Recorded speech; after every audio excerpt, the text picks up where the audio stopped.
क्या है? व्याकरण है। व्याकरण, व्याकरण में कारक, कारक के बारे में पढ़ेंगे। कारक किसे कहते हैं? जो क्रिया की उत्पत्ति में सहायक हो उसे कारक कहा जाता है। क्रिया का मतलब काम, काम की उत्पत्ति में जो सहायता प्रदान करता है उसे हम लोग क्या कहते हैं? कारक कहते हैं।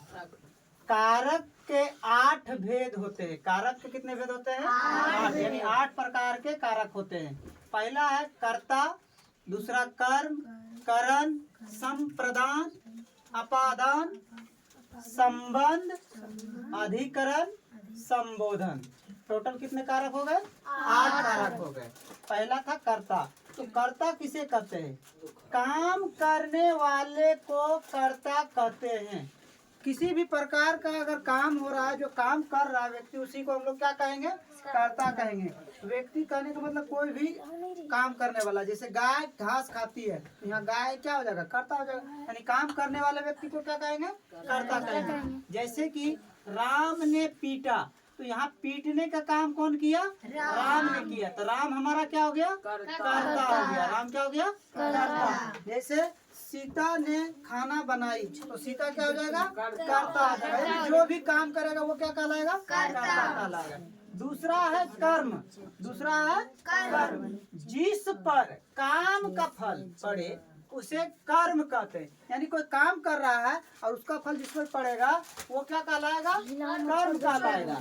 जैसे राम ने रावण को पीटा, राम ने रावण को पीटा।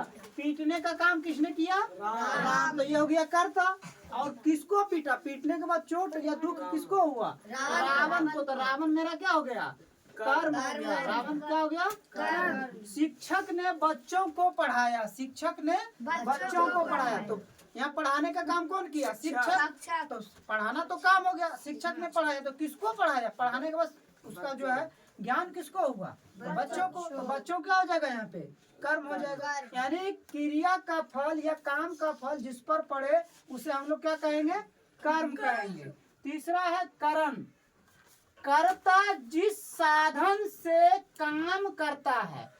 कर्ता यानी काम करने वाला व्यक्ति जिस साधन से कोई काम करता है उसे क्या कहते हैं?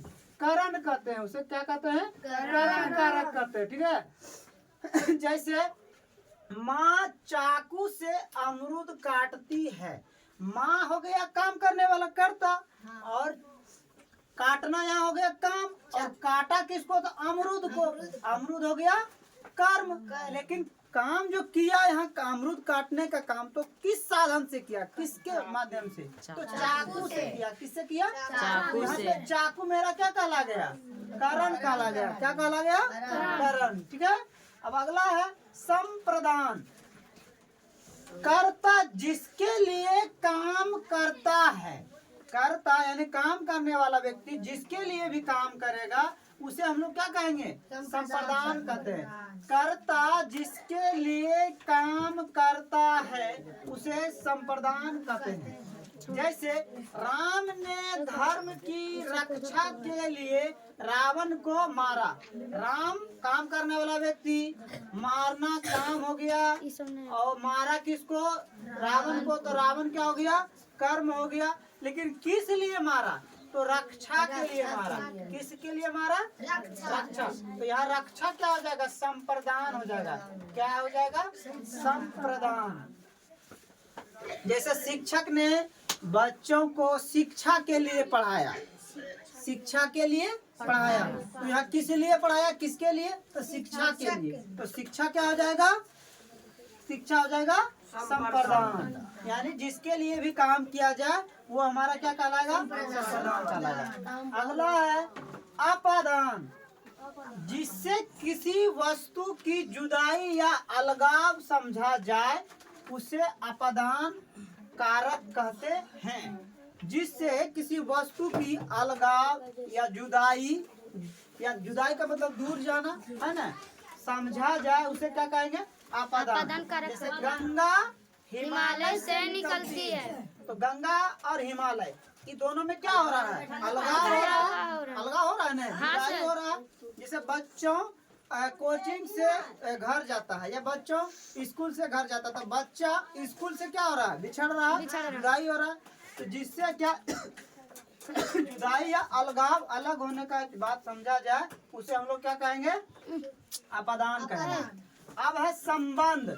संबंध जिससे एक शब्द का संबंध दूसरे शब्द से ज्ञात हो, उसे संबंध कारक कहते हैं। जैसे मैं भारत का एक नागरिक हूँ। मैं जो है भारत का, देखो मैं और भारत में क्या है? संबंध है। तो मैं भारत क्या हो जाएगा? भारत हमारा क्या हो जाएगा? भारत हो जाएगा हमारा संबंध। किससे संबंध है? तो मुझसे संबंध है। अगला है 7 नंबर, अधिकरण। क्रिया जिस स्थान पर हो उसे अधिकरण कारक कहते हैं। जिस पर भी क्रिया जिस स्थान पर हो उसे अधिकरण कहते हैं। जैसे बच्चा खटिया पर सो रहा है। बच्चा सो रहा है तो कहाँ पर सो रहा है? काम कहाँ हो रहा है? तो खटिया पर। तो खटिया मेरा क्या हो जाएगा? खटिया हो जाएगा अधिकरण। खटिया हो जाएगा अधिकरण। बच्चा टेबल पर किताब पढ़ रहा है तो टेबल यहाँ पे क्या हो जाएगा? अधिकरण हो जाएगा। अब अगला है संबोधन। पुकारने, चिल्लाने या संबोधित करने को संबोधन कारक कहा जाता है। जैसे अरे श्याम, हे कृष्ण, हे राम। तो ये क्या हो रहा है? तो ये सब जो अरे अरे अरे आ रहा है, अरे हे, ये सब क्या है?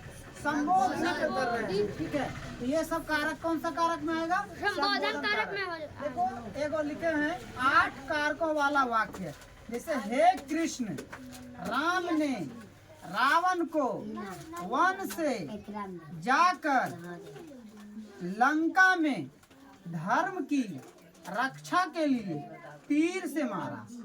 ठीक है, इसमें कितने आ गए? 1 2 3 4 5 5 6 7 8। 8 कारक आ गया इसमें। ये 8 कारक वाला आपका हो गया एक वाक्य। इसको याद रखिएगा तो 8 कारक आपको याद रहेगा। अब इसका चिन्ह लिखा देते हैं।